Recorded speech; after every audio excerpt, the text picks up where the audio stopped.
आप सब कैसे हो। आई होप आप सब अच्छे हो, मस्त हो, लाइफ को अच्छे से एंजॉय कर रहे हो।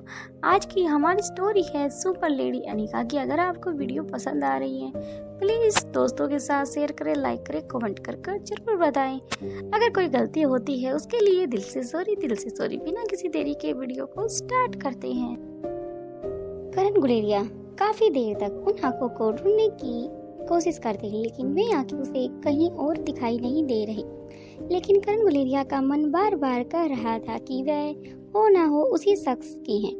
मानो उसका दिल दिमाग पर भारी पड़ रहा था। वह मानने को तैयार ही नहीं था कि ऐसे कैसे हो सकता है। फिर करण गुलेरिया सोचने लग जाते हैं कि वो यहाँ ऐसे नहीं हो सकता, लेकिन फिर भी करण गुलेरिया का दिल बार बार जोर जोर से धड़कने लग जाता है। मानो उसके विचार, उसकी सांसों में वही आंखें बसी हैं जिन्हें वो ढूंढ रहा है। दूसरी तरफ दमयंती का किला।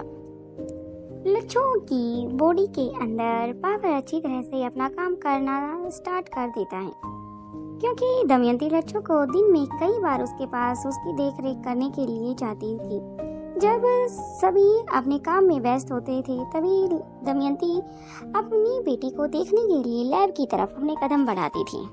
लेकिन आज दमयंती जब से सोकर उठी थी, काफी घबराई सोकर उठी थी। उसके सामने लच्छू का चेहरा रह रहकर बार बार आ रहा था, इसलिए वह अपनी बेटी के पास यानी कि आज का पूरा दिन वह उसके साथ ही बिताना चाहती थी। इसलिए वह किसी और को भनक ना लगे, इसलिए अनोखी को अपने पास बुलाती है और उसे कुछ काम सौंपने के बाद उसे किले से कुछ दूर जाने के लिए बोल देती है, जिसे कि वह उसका मिशन भी कंप्लीट हो जाएगा, यानी कि दमयंती का काम भी हो जाएगा और दमयंती अपनी बेटी के साथ अपना टाइम भी पूरा का पूरा स्पेंड कर पाएगी। अब अनोखी मासा हाँ मासा बोलने से वहाँ से उठ जाती है और वह जो मासा ने उसे काम दिया था, उसे सौंपा गया था, वह करने के लिए अपने घोड़े पर बैठती है और वहाँ से जंगल की तरफ अपने घोड़े को चलाना स्टार्ट कर देती है। आज अनोखी को दमयंती ने बाहर भेज दिया था, इसलिए वह जल्दी से लैब की तरफ अपने कदम बढ़ा देती है जहाँ पर उसने लच्छू को रखा गया था। दमयंती जैसे ही दरवाजे को खोलती है तभी दरवाजे पर आहट सुनाई पड़ती है। अंदर जितनी भी सिपाही थी वापस अपनी कदम पीछे की तरफ कर लेती हैं, क्योंकि उन्हें पता चल चुका था कि हो ना हो जरूर दमयंती देवी यानी कि उनकी मासा साहिब ही आई होंगी। तभी दमयंती अंदर आ जाती है और अपने हाथ के उठाकर कुछ इशारा करती है। सभी वह औरतें वह इशारा समझ जाती हैं और सभी वह रूम छोड़कर बाहर की तरफ अपने कदम बढ़ा देती हैं, क्योंकि मासा ने उसे इन सभी से इशारा किया था कि अब मैं आ चुकी हूँ। अब बाकी जितने भी हमारे सिपाही बीमार हैं उन सभी का चेकअप किया जाए। सभी औरतें डॉक्टर वहाँ से चली जाती हैं। दमयंती अब आराम से चेयर लेकर लच्छू के बेड के पास आराम से बैठ जाती है। लच्छू का हाथ लेती है और अपने दोनों हाथों के बीच में रखकर उसे मुठियाँ के बीच में ले लेती है। फिर उसे अपने लिप्स के पास लेकर उसके हाथ पर किस करती है, क्योंकि आज एक माँ अपनी बेटी के पास बैठकर उसे प्यार भरी नज़रों से छू कर महसूस कर पा रही थी कि उसकी बेटी कितने दुख से गुजर रही है और साथ में दमयंती यानी कि एक माँ के ऊपर क्या बीत रही है। ये सब भी दमयंती के अंदर जो चल रहा था वह उस चीज़ को जाहिर कभी नहीं होने देना चाहती थी, इसलिए ही तो उसने ये सत्ता स्थापित की थी। अब दमयंती लच्छू के हाथ को वापस बेड पर रख देती है, फिर उसके फोरहेड पर अपने दोनों हाथों को से उसे छूती है और उसका टेम्परेचर भी चेक करती है। उसके बाद उसके बालों को पीछे की तरफ कर देती है। अब दमयंती हल्का सा अपनी चेयर से खड़ी होती है और लच्छू के माथे पर चूमना स्टार्ट कर देती है। फिर उसके गालों को चूमती है, फिर उसके हाथों को चूमती है, फिर उसको देखना स्टार्ट करती है। आराम से 2 मिनट तक खड़ी होकर वह अपनी बेटी को निहारने लग जाती है। दमयंती देवी इतनी भावुक हो चुकी थी कि उसकी आंखों में से आंसू कब निकल गए खुद दमयंती को भी नहीं पता चला।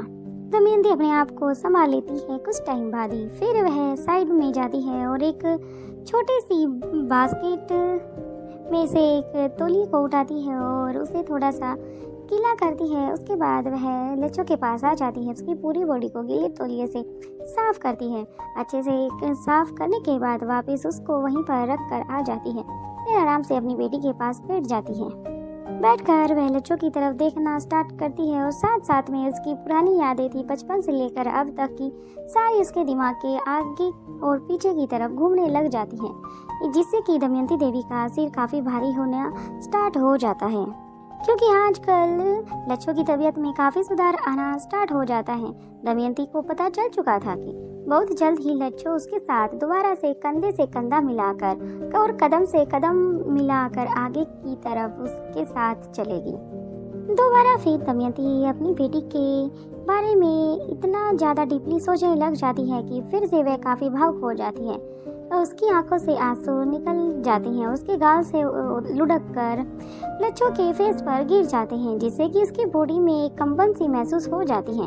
अब दमयंती अपने आप को संभाल लेती है, क्योंकि वह कंपन दमयंती ने भी महसूस कर ली थी। वह साफ साफ देख सकती थी कि लच्छो के शरीर में चेंज दिखाई देना स्टार्ट हो गया है। उसे अपनी बॉडी में एक ठंडेपन का महसूस होना लग जाता है, यहाँ तक कि उसकी बॉडी में एक काफ़ी बदलाव आना भी स्टार्ट हो गया था। उसकी स्किन काफ़ी टाइट होना स्टार्ट हो गई थी। ये धीरे धीरे ही प्रोसीजर चल रहा था। अब दमयंती अपनी जगह से खड़ी होती है और वह अपनी आंखों को साफ करती है। वह देख पा रही थी कि अब लच्छो को रिकवर होने में ज़्यादा टाइम नहीं है और फिर अपनी जांघ पर हाथ मारती है और फिर कहती है, एक बार मेरी बेटी को ठीक होने दो, उसके बाद स्वाति मल्होत्रा मैं तुम्हारा वो हाल करूंगी, तुम्हारी बेटी को वो सब दुख दूंगी जो मैंने बर्दाश्त किए हैं। जब तुम अपनी बेटी के साथ वो सब होते हुए देखोगी और जब तुम वो चीज़ें बर्दाश्त करोगी तो तुम्हें पता चलेगा कि एक माँ के लिए एक बेटी कितनी इम्पोर्टेंट रखती है। साथ में ही माँ की पूरी दुनिया उसके बच्चे ही होते हैं। अब दमयंती देवी सोचने लग जाती है, अगर सौम्या ने मेरे लिए वह डोज नहीं बनाई होती तो शायद मेरी बेटी को रिकवर होने में 1 या 2 साल भी लग सकते थे, या फिर वह कोमा में भी जा सकती थी। ये सब सोचकर उसे तभी सौम्या का ख्याल आ जाता है। फिर वह अपने मन में सोचने लग जाती है कि मुझे सौम्या को भी अनिका की तहखाने से छुड़ाना होगा, क्योंकि मेरे लिए वो भी इतनी ही जरूरी है जितनी कि मेरे लिए लच्छो। अब लच्छो की बात आते ही दमयंती वापस अपनी बेटी की तरफ अपने कदम बढ़ा देती है और उसके पास बैठ जाती है। उसके माथे पर थपकी देना लग जाती है। ऐसा लग रहा था मानो छोटी बच्ची, मानो कि दमयंती देवी अपनी 5 साल की बच्ची को सुला रही हो। दूसरी तरफ गुलेरिया हाउस, करण उस शख्स को यहाँ वहाँ ढूंढने की पूरी कोशिश करते हैं, लेकिन उसे वो कहीं भी दिखाई नहीं देती, जिसके करण की बेचैनी बढ़ जाती है। आकाश करण के पास आकर पूछता है, क्या हुआ पापा, क्या कोई परेशानी है? करण अच्छी तरह से बात जानता था कि वो ये बात सबके सामने नहीं कर सकता था, इसलिए बहाना बनाते हुए एक मिठाई काउंटर की तरफ इशारा करते कहता है कि कुछ नहीं, बस मिठाई का टुकड़ा गले में अटक गया था। करण की बात सुनकर आकाश जल्दी से पानी का गिलास करण को लेकर देते हैं। करण गुलेरिया पानी की घूंट पीते हैं और फिर पूछता है, पापा क्या आप सब ठीक है ना? करण बस हाँ में अपनी गर्दन हिला देता है। अब कुछ ही देर में गुलेरिया परिवार भी वहाँ से जाने को तैयार होता है। पहले श्रेया और राजलक्ष्मी और नंदनी बारी से आकर अनिका के गले लगते हैं। अनिका राजलक्ष्मी से कहती है, राजलक्ष्मी अब तुम्हें अपने काम से छुट्टी ले लेनी चाहिए। आखिरकार 2 बच्चों की जिंदगी का सवाल है और मैं नहीं चाहती कि बच्चों के साथ साथ तुम्हें भी कुछ हो, इसलिए ना तो तुम खुद परेशान हो, नहीं बच्चों को परेशान होने दो। फिर 2 मिनट के लिए चुप हो जाती है। उसके बाद अपनी बात को जारी रखते हुए कहती है कि मुझे पता है कि ट्विंस बेबी में कितनी सारी दिक्कतों का सामना करना पड़ता है और अनिका नहीं चाहती थी कि राजलक्ष्मी यहाँ उसके बच्चों को कोई भी परेशानी हो।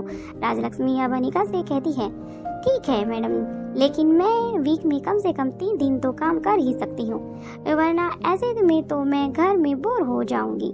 तभी नंदनी और श्रेया भी अब अनिका की साइड ले लेते हैं और कहती हैं, नहीं अब हम तुम्हें बिल्कुल भी काम करने नहीं देंगे। अब राजलक्ष्मी उन सभी के सामने थक हार कर अपने घुटने टेक देती है और कहती है, ठीक है, मैं आपकी बात से बिल्कुल सहमत हूँ और जैसा आप बोलोगे मैं बिल्कुल वैसा ही करूँगी। तभी मयूर एक साइड खड़े होकर प्रीति और ओमकार के पास जाता है और ओमकार के कंधे पर हाथ रखकर कहता है, अनिका, मुझे लगता है कि अब हमें प्रीति को दुल्हन बनाकर ले जाना चाहिए, नहीं तो हमारे ओमकार यहाँ गुलेरिया परिवार में घर जमाई बनकर रहने लग जाएंगे। मयूर की बात सुनकर सब हंसने लग जाते हैं। ओमकार चिढ़ जाता है और वहीं प्रीति भी का बेचारा शर्म से लाल लाल हो जाता है। सभी ऐसे ही बातें करने लग जाते हैं और हंसने लग जाते हैं। तभी दूर से ही करण अनिका के पास अपने कदम बढ़ा देते हैं। अनिका के पास आते हैं और बिना कुछ कहे अनिका के सिर पर अपना हाथ रख देते हैं। अब वो सब भी वापस जाने के लिए बिल्कुल तैयार हो जाते हैं। गुलेरिया परिवार के सभी फैमिली मेंबर्स सब बाहर की तरफ गाड़ी की तरफ अपने कदम बढ़ा देते हैं, तो रोहित अनिका भी उन्हें बाहर तक छोड़ने के लिए आते हैं। सभी गाड़ी में बैठकर गुलेरिया तरफ गाड़ी चला सभी अपने अपने कमरों में सोने के लिए चले जाते हैं।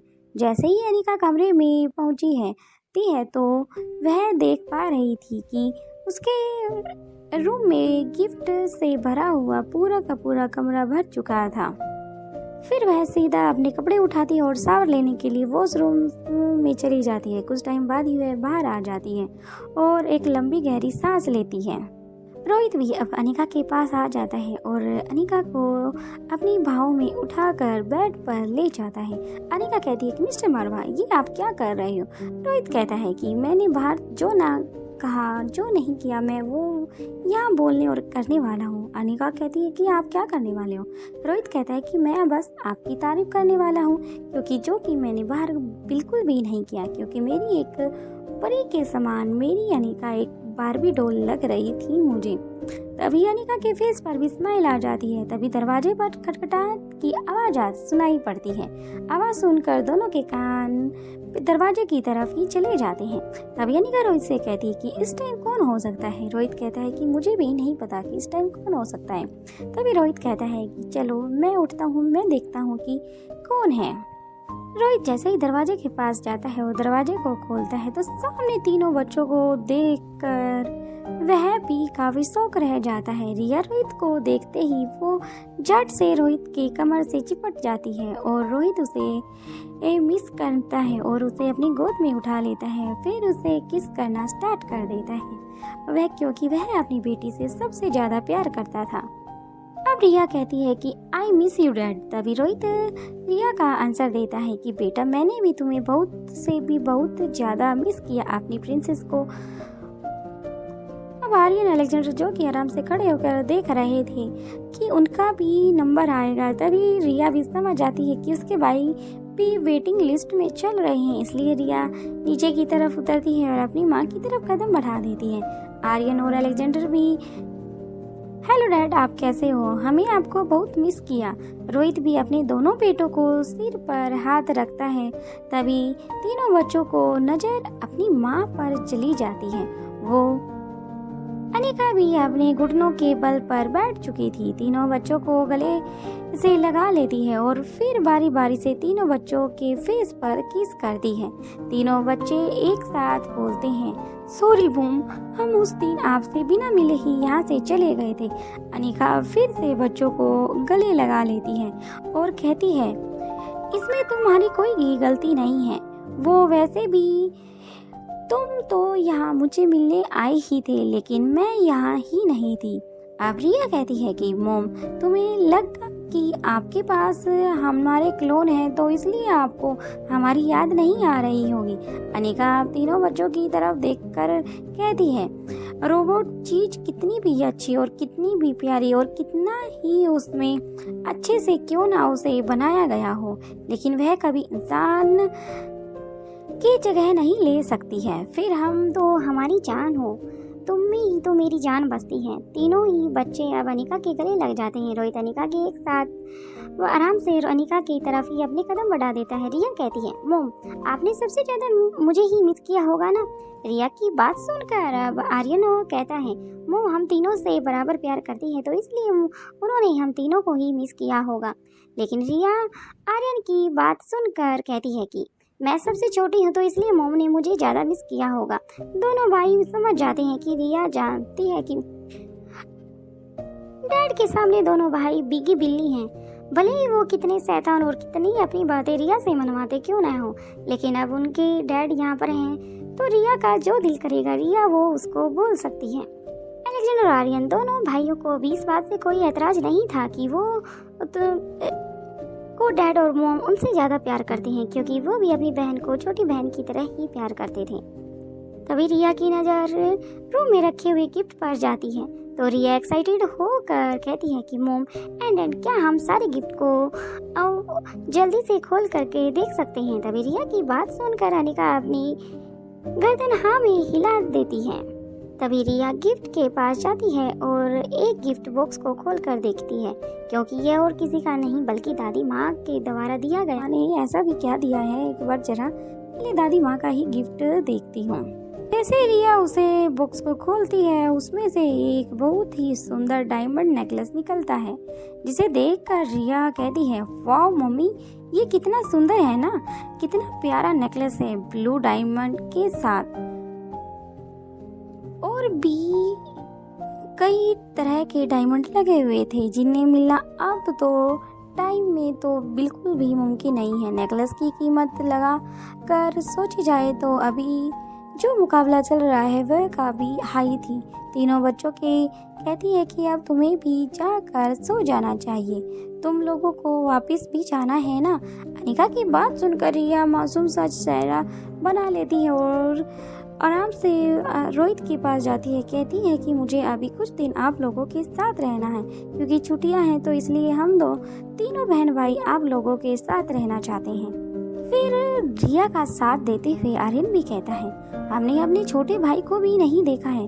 अनिका मान नहीं जाती, लेकिन वह बार बार मना कर रही थी कि तुम्हें जाना होगा। इन तीनों बच्चे काफ़ी रिक्वेस्ट डालते हैं तो अनिका बिल्कुल भी मना नहीं कर पाती और कहती है कि ठीक है तुम अपने छोटे भाई से मिलकर आराम से चले जाना। अब अनिका तीनों बच्चों को गुड नाइट विश करती हैं। तीनों बच्चे ही एक साथ मोम बोलते हैं और गुड नाइट बोलकर वापस अपने रूम की तरफ अपने कदम बढ़ा देते हैं। अनिका रोहित को देखकर कहती है थैंक्स मिस्टर मारवा मुझे इतना खूबसूरत गिफ्ट देने के लिए।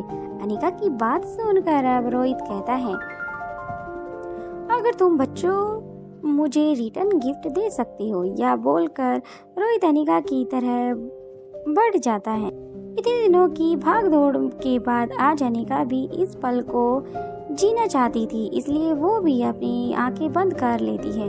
वो भी रोहित के साथ पल बिताना चाहती थी।